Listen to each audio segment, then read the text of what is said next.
let's start from the AWS overview. We will divide this overview section into multiple groups like the compute group, developers group, AI groups, different sections you can say. So AWS approximate more than 99 service, current is 160 service till September 2019. So these we will start from different services, start from the compute service, then we will go storage, databases, migration services. So you don't need to learn all of these service, but you should know about the introduction and about the overview of this service, so that you can easily work on this service with your client in future. Okay, start from the compute service. Compute service or the EC2 or the Elastic Compute Cloud is one of the most used service in the AWS. It's a virtual machines just like the VMware and the Zen server we normally use. So it's a pure compute service based on RAM and CPU, and it's virtual hardware based on HVM or PV. HVM or PV means the hardware virtual machine and the para virtualization, which we normally used in the VMware and Zen side, but in the AWS side, AWS is managed by itself. And how we can use this service is a web service that provide secure resizable compute capacity in the cloud. It's a regional based service. So in the AWS side, you will see some service are based on global service regardless of any region, and most of the service are based on regional service. Like the EC2, if you create a machine in the North Virginia section, you will not be able to see this machine in the Ohio or the rest of the region. You can only see and use this machine in the specific appropriate region where you created this machine, right? So it's a regional service, and the types are on demand, spot, and reserve. On demand means whenever you need this machine, you will provision this machine, and whenever you complete your work, you can easily delete your machine, and the AWS will charge only based on your per second or per minute billing and how much minutes you used to run this machine. So this is called the on-demand machine. A spot instance means any AWS infrastructure, the physical infrastructure, AWS normally use the 80% of the hardware, but it leave the 20% of the hardware in order to grow the actual machines. But sometime it sell that 20% hardware as well for the specific period of time. Like if you wanna run any cache service for 2 hours or 3 hours, you can buy the spot machines, spot instance or the spot machine. So spot instance is totally irreliable. You cannot rely on this machine for the long period of time because it can terminate at any time. But the price of spot instance as compared with the on demand is approximate 70 to 80% discount price. Like if the on demand machine is $2 per hour, you can buy the same machine in the spot instance section approximate 25 cents or the 30 cents. But you cannot run this machine for a long time. And the third option is reserved instance. Reserved instance is normally used when we have a plan to run our application for a long period of time, like 1 year or 3 years. So if you run this machine, run this application for 1 year or 3 years, you can reserve your instance and you can pay to Amazon for the 1 year up commitment or the partial payment. So you can save your money up to 70% discount as compared with the on demand. Like if you have a 4 GB machine in on demand and you have a plan to run this machine for 1 year, you can buy the reserve instance like same 4 GB.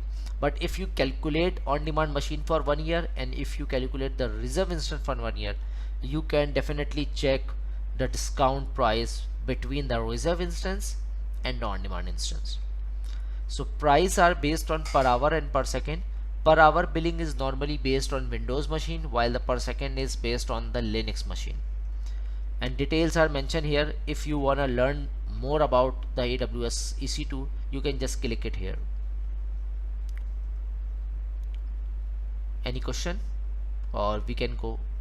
Okay, light sale. Light sail is just like the EC2, but what's the difference between the light sail and EC2? Have you heard about the VPS, the virtual private server, where the data center is sailing on the per month basis, like the $5 or $10?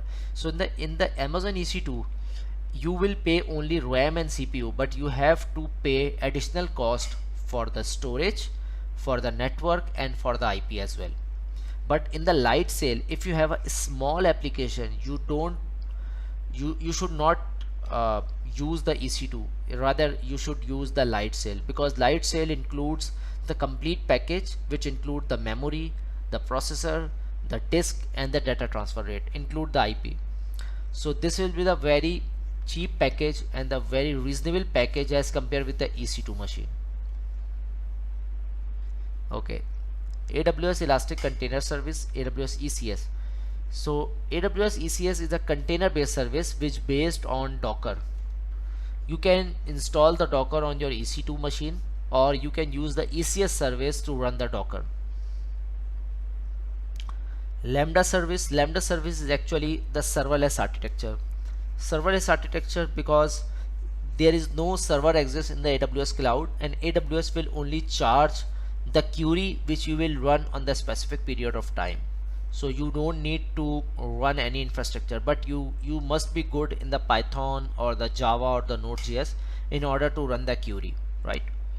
And no payment when code is not running, and there is very small price is incurred when your code is running on the milliseconds basis. Like if you run the code and your code is run approximate 20 milliseconds, AWS will charge for the 20 millisecond price.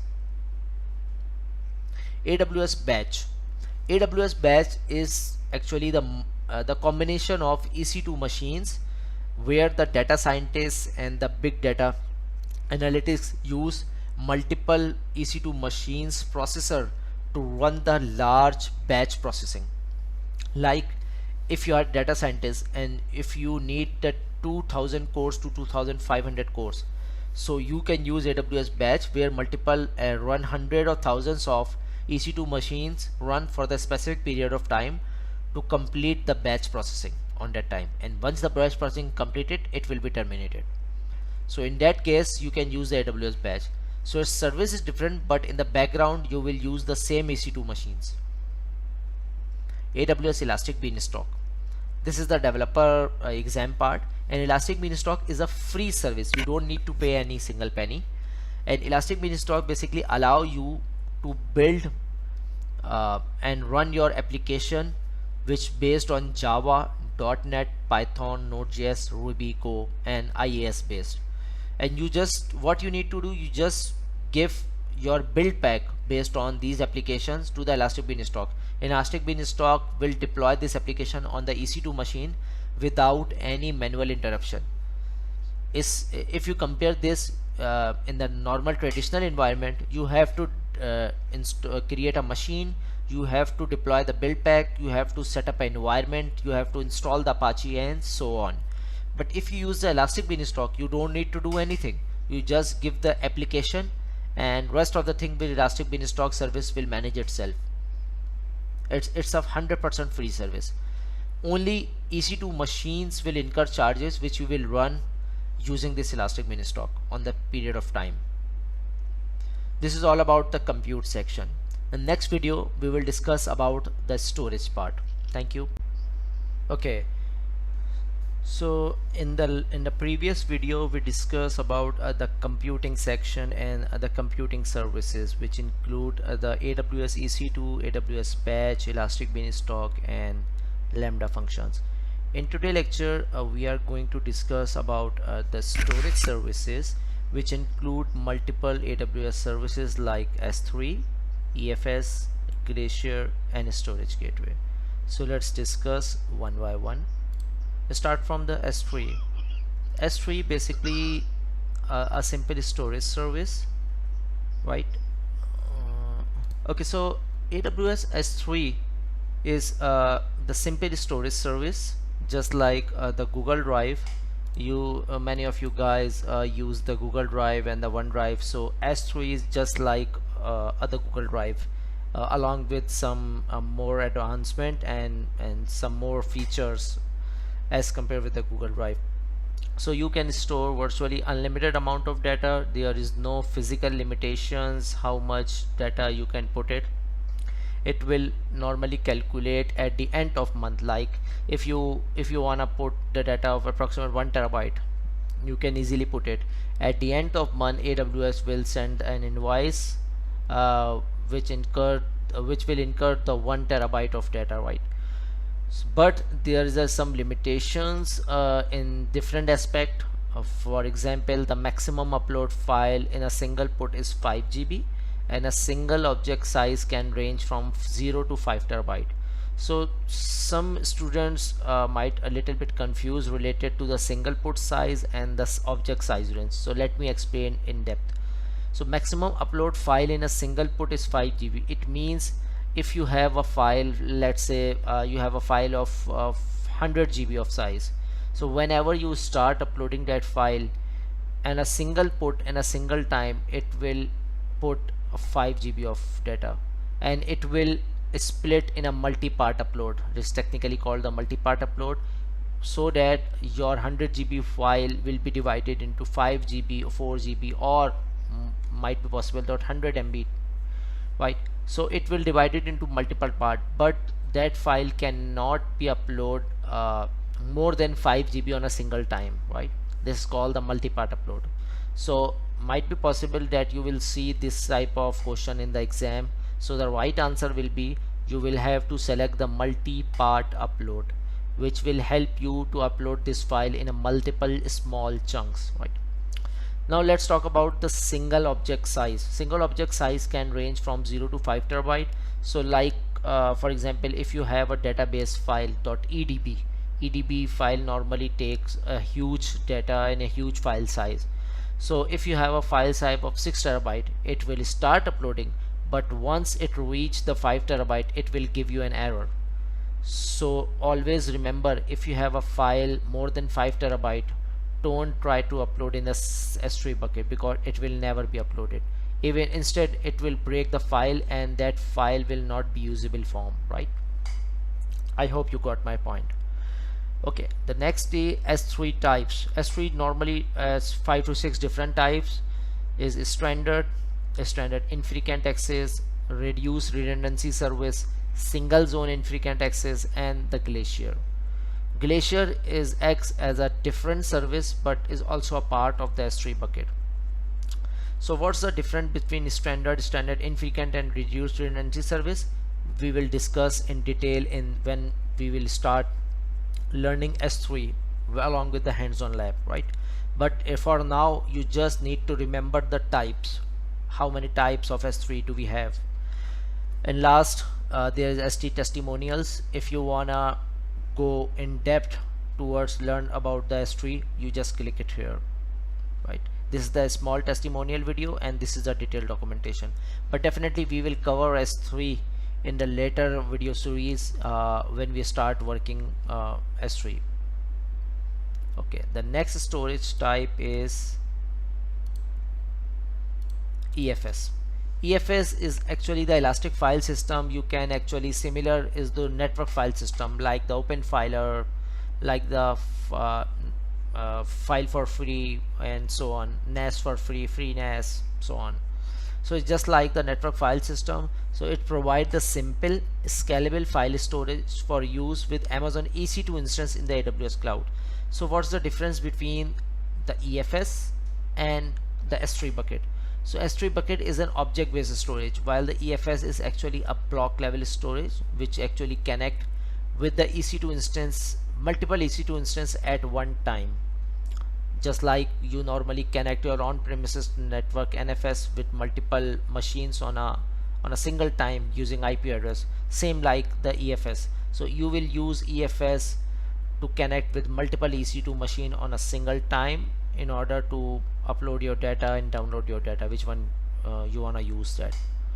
It can connect with multiple EC2 instances at a time, like I said, right? Glacier, you can use Glacier in two different aspects. Like you can use as an individual service, or you can use along with the S3 bucket as a life cycle policy. It's depend on you. So normally why we use a Glacier? Consider you have an older data like the police record or the medical record or the financial record which you want to preserve, but you think that you will not use in the later years, right? So in that case you have to maintain your record, you have to preserve your data. So what you can do, you can put all of your data in the Glacier. Glacier is actually the secure, durable and extremely low cost cloud storage for such type of data which you don't want to use for a couple of months or even couple of years. So in such type of data, the AWS Glacier is the best option to preserve that, right? It's a very low cost as compared with the S3 and the EFS. Storage gateway. Storage gateway is a hybrid storage solution which required a VPN connection or the physical fiber optic connection called the direct connect. You cannot use storage gateway along with the internet, right? You must have the VPN connection in order to use the storage gateway. Storage gateway has three different types. One is called the cache based storage, second is called the volume based storage, and third is called a tape based storage. So cache based storage means you will create a storage gateway for cache based volume, like all your primary data will be uploaded on the AWS cloud, while you will put one single machine on the on premises which will work as a cache volume, so that whenever the employee or the client try to get any document or any file from the storage gateway, it will cache in the on-premises server. The volume based storage is a replica or the vice versa from the cache base, like the primary storage server will be exist in the on-premises data center, while the asynchronous backup will be exist in the AWS cloud. And the tape based storage, where you will use the tape based drives in order to preserve your data, but always remember it always used as a hybrid solution. So this is about the storage gateway. In next video we will discuss about the database storage. Okay, welcome again. In this video we will discuss about database services. So database services includes the relational database service, which have 6 different types of relational database, which we'll discuss later on, and the DynamoDB, which is NoSQL based, Elastic Cache, the cache based service, and the Amazon Redshift cluster data warehousing service. So we will discuss one by one. So go ahead and let's get started.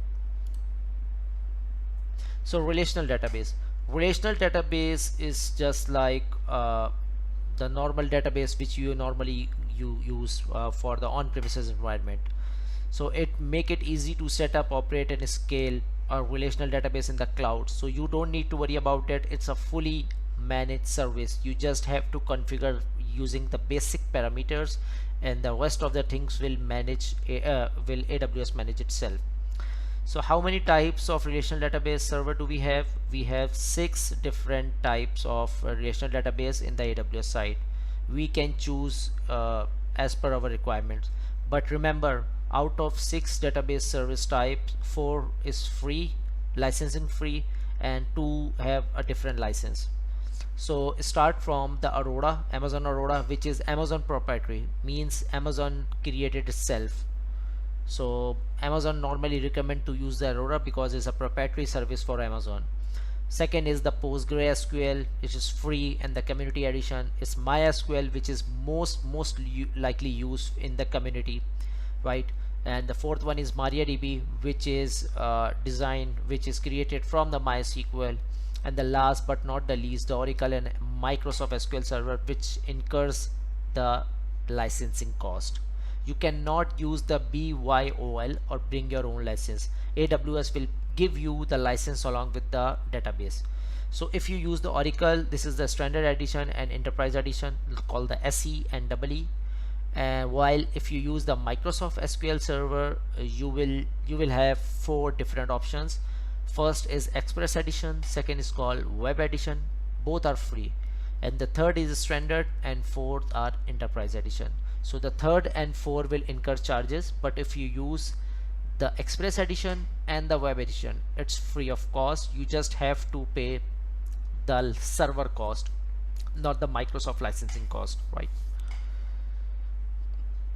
Okay, next is DynamoDB. DynamoDB is actually the NoSQL service which includes the items and the tables. It's just like a MongoDB. Normally Facebook also use the NoSQL because it's a very fast and there is no SQL queries exist. By the way, the DynamoDB part is related with the developer exam.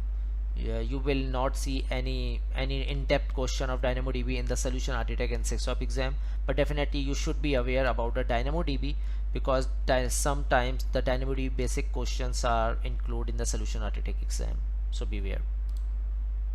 Elastic Cache. Elastic Cache normally use when you have a plan to use the cache service, right? So normally it's based on two types of open source cache service. One is called the Redis cache, second is called the Memcache. By the way, Redis cache is based on HIPAA compliance, like the security exists and it's secure and encrypt, while the Memcache are not based on HIPAA compliance. So if you are working in any organization which is HIPAA based compliance, which follow the HIPAA based compliance, you cannot use the Memcache. You must have to use the Redis cache, right? So always check the AWS services along with the compliance before start and use, right?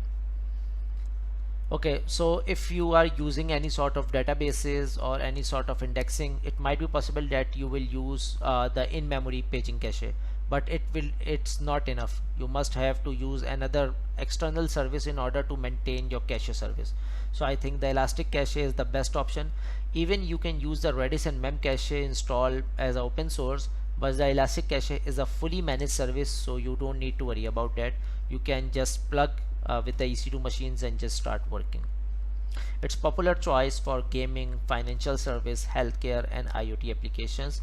Even more you can use with the DynamoDB or the EC2 machines, but you cannot use the Elastic Cache with the MySQL the RDS service because it already have a read replica options.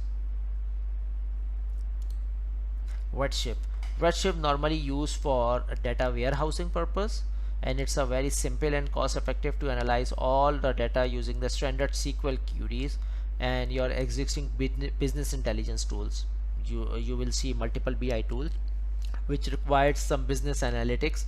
So the AWS Redshift helps with these tools in order to make your data effective and easily readable. Okay, in next video we will discuss about the data migration service. Stay tuned. Okay, welcome again. In this video we are going to discuss about the database migration service. So you will see multiple migration service. Is not about a database migration service, is a typo error. It's actually the migration service which include the simple migration, the application migration, database migration, storage migration and server migration as well, right? So let's discuss one by one. So AWS migration service is actually the single point of location to track the progress of the application migration across multiple AWS and partner solution. Partner solutions means might be possible you are going to migrate any third-party application to AWS. So AWS migration app will help you to track the progress of the migration, how much part of the completed and how much remaining, is there any error exist, is there any logs generated.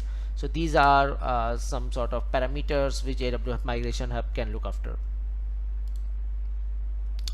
AWS Application Discovery Service.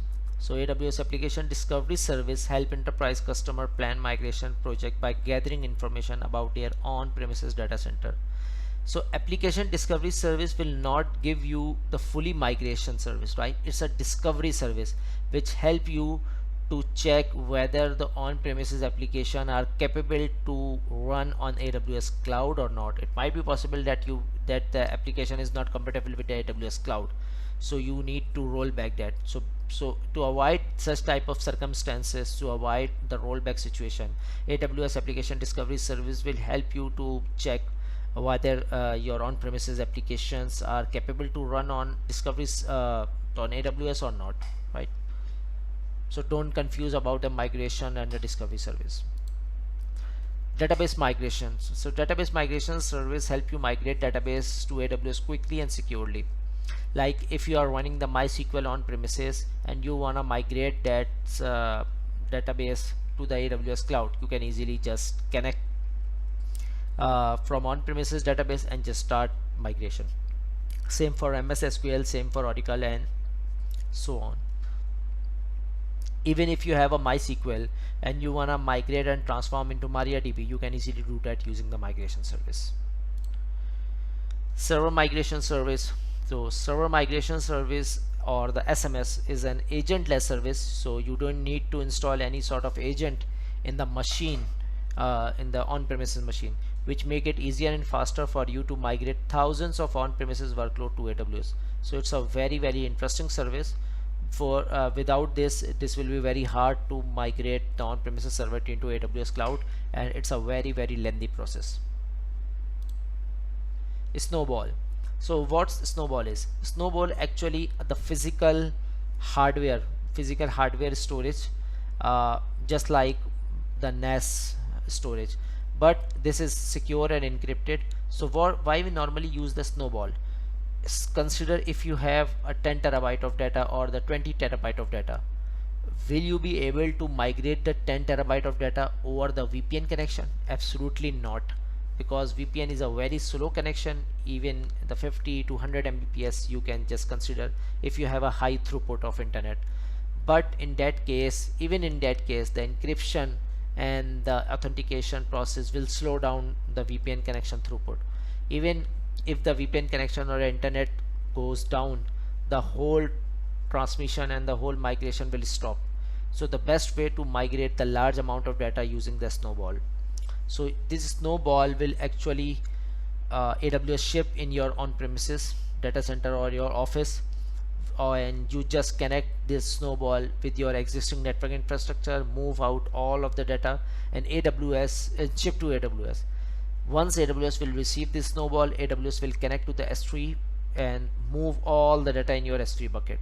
So you can just move your data with easily, securely, and very low cost, right? If you have a data more than 50 terabytes or the 60 terabyte, the AWS Snowball Mobile and the Snowball Edge are available. Snowball Mobile is a 32-wheeler large trawler which actually connect with your data center, is a remote mobile data center which connect with your data center and move all the data to the Snowball Mobile. And Snowball Mobile is a 32-wheeler truck. Like I said, it will move towards the data center and it will move all your data from the Snowball Mobile to the S3 bucket. But normally Snowball Mobile is used when you have a data more than 50 terabyte or the 60 terabyte. Otherwise the Snowball is enough. In next video we will discuss about the network and CDN, which include the VPC, CloudFront, Route 53, Direct Connect, and API Gateway. So stay tuned. Okay, welcome again. In this video we are going to discuss about the network and CDN part. CDN stands for the Content Delivery Network. So we will discuss the AWS network services one by one. I hope you will enjoy that because it's really interesting service, and if you have a strong network background, definitely you will easily understand these services. So start from the virtual private cloud or the VPC. VPC actually the backbone of the entire AWS infrastructure. Without this VPC you will not be able to create any single service, or it will not be communicate with each other. Just like the on-premises network, if you have a data center or the server, but if you don't have any network connections, network setup, or network infrastructure, none of the servers will communicate each other, and you cannot connect these services and these servers infrastructure from outside or inside to outside. Just so that the importance of virtual private cloud is you must have to create the VPC in order to before create any of the infrastructure, right? Like EC2 or the other machines or the server. So virtual private cloud let you the provision a logically isolated section of the AWS cloud where you can launch AWS resources Resources can be your EC2 machine, can be S3 bucket, can be DynamoDB, can be anything which include which need to connect with the virtual private cloud. We will discuss the virtual private cloud in depth later in this course. CloudFront. So CloudFront is actually the CDN service in Amazon which help you to connect your data from the origin server with low latency network. So how it's work is actually the copy all the contents from the origin servers and save it with nearby location, with nearest one of the nearest location which is near from your IP address on your computer. So whenever you try to open that website or the web application that could connect you from the server, so definitely you will not connect to that server. Instead you will connect with one of the nearest servers, nearest machines, and you will get these content from the nearest locations. This is actually how CDN work. So Route 53.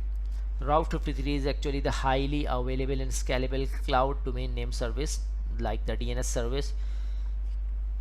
So Amazon Route 53 effectively connects user requirement to infrastructure running in AWS. So a Route 53 means route means routing related to, and 53 means it's a DNS port.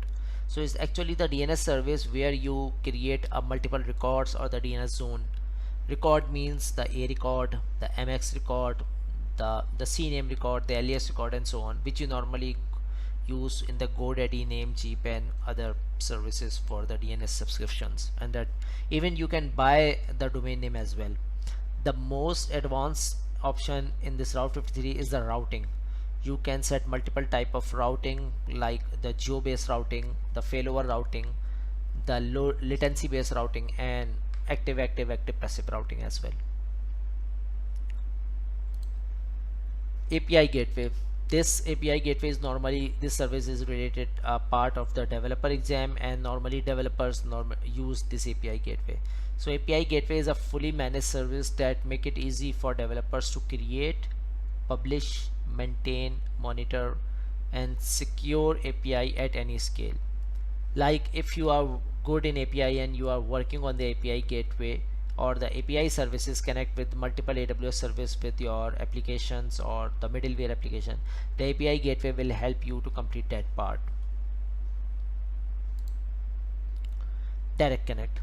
So definitely you must have a good understanding of how one data center connect with another data center using the fiber optic or the network cables, right? So in direct connect, how direct connect works is actually allow you to connect your on-premises data center with the AWS data center using fiber optic. So you cannot do this directly.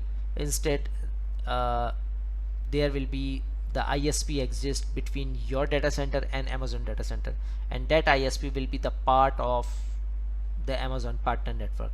So if I talk about in the US market, if you have a connection of the Equinix, if you have a connection of the Comcast, definitely you can connect your data center with the AWS network data center, right? On-premises network to AWS data center, because the Equinix and the Comcast are the partner of AWS, which help you to connect the leased line from which start from your office to the ISP and to the AWS. So you don't need to connect any sort of VPN connection and VPN tunnel establishment. This connection is normally based on 1 gigabit per second or a 10 gigabit per second, depend on your requirement. But in that case, you can directly connect your physical on-premises machine with the AWS machine using 10 gigabit speed. At least I saw 5 to 6 gigabit of throughput while I connect from Amazon machine to my data center machine. In next video we will discuss about developer tools.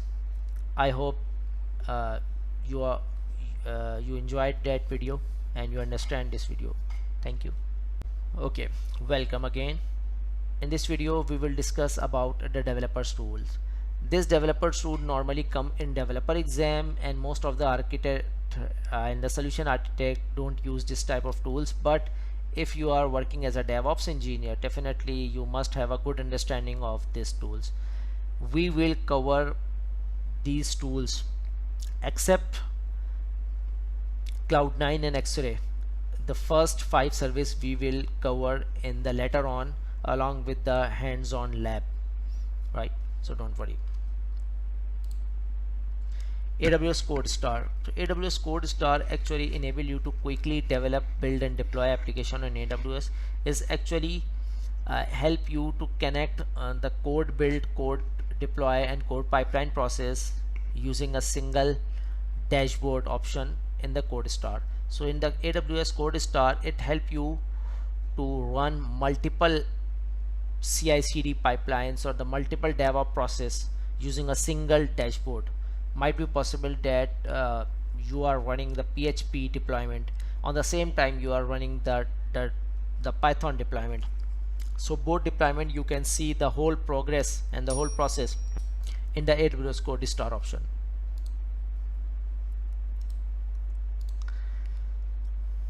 Okay, code commit. So AWS code commit is just like a GitHub, just like the Bitbucket, where you save the repositories, right? So AWS code commit is a fully managed source control service that make it easy for companies to host secure and highly available private Git repositories. So each code commit price is approximate $4.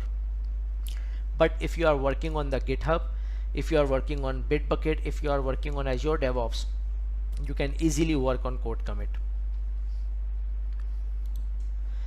Code build actually help you to test your code as a dry run. You can test and debug your code and produce software packages that are ready to deploy. It will not deploy, it will help you to make your code ready to deploy using code deploy, which we'll discuss in the next slide. So AWS code deploy help you to deploy the service on Elastic Beanstalk and the Lambda function and EC2, even on-premises servers. So code build will help you to test your code, while the code deploy will help you to deploy your code. Code pipeline actually the complete CI/CD process, continuous integration and continuous delivery process, and is include the code commit, code build and code deploy process. So if you run multiple code pipelines, each pipelines have 3 steps: the code commit, code build and code deploy, and each pipeline will connect with CodeStar package, right? So if you are running multiple CodeStar packages and multiple CodeStar deployment, each deployment have one pipeline and each pipeline has single process which include 3 service. So these all service normally use the developer or the DevOps engineer, and it's a part of the developer exam. You will not see any question in the solution architect exam. Cloud9 is actually a AWS based SaaS service, software as a service, which allow you to debug and write your code using Cloud9. It's a IDE, integrated development environment, just like Eclipse, just like Visual Studio Code, where you write your code and test your code, right? So AWS Cloud9 help you to do the same things on the AWS cloud. AWS X-Ray actually help developers analyze and debug production distributed applications such as those built using a microservice architecture. If you are working on the microservice architecture, blue-green deployment, so AWS X-Ray will help you to understand how your application and its underlying process are performing. You can check the maps, heat maps, and the actual deployment process using microservices. In next video we will discuss about the management tools.